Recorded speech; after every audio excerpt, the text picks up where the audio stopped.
表妹果然是重情重义之人，用自己来换爹娘啊！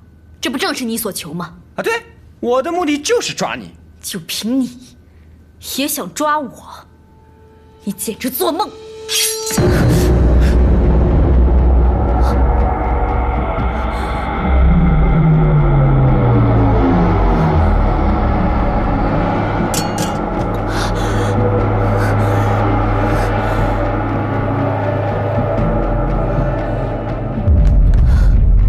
郡主始终还是太稚嫩了些。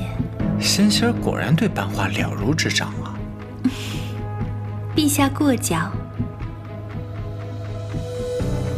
此刻只需将班画嫁给石大人，容霞自会溃不成军。再借二人婚事调虎离山，捉拿太子，一切水到渠成。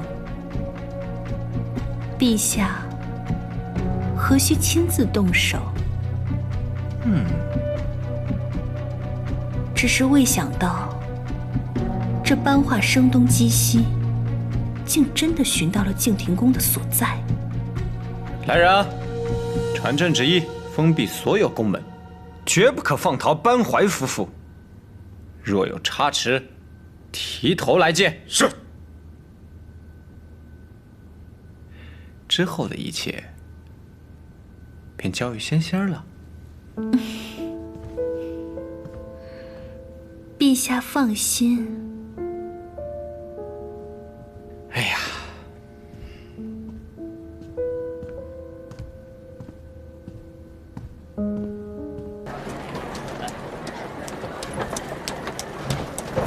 站住！干嘛呢？各位官爷，我们是卖猪肉的。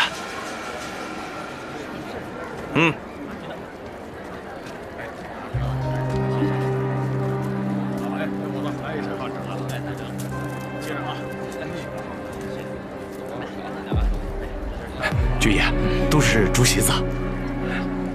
没问题。走吧。谢谢官爷。走，快走。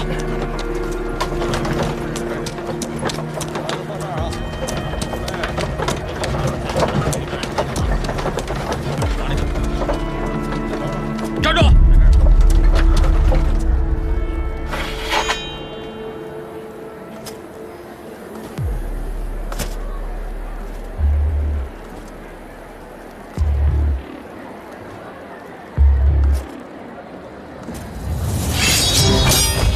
大家小心！快关窗！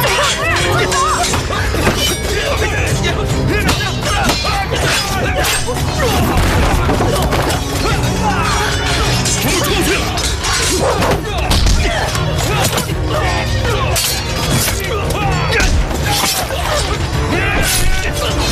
应韩伯之命，前来接应。走。老爷夫人，你们先走。你也小心点啊！小心！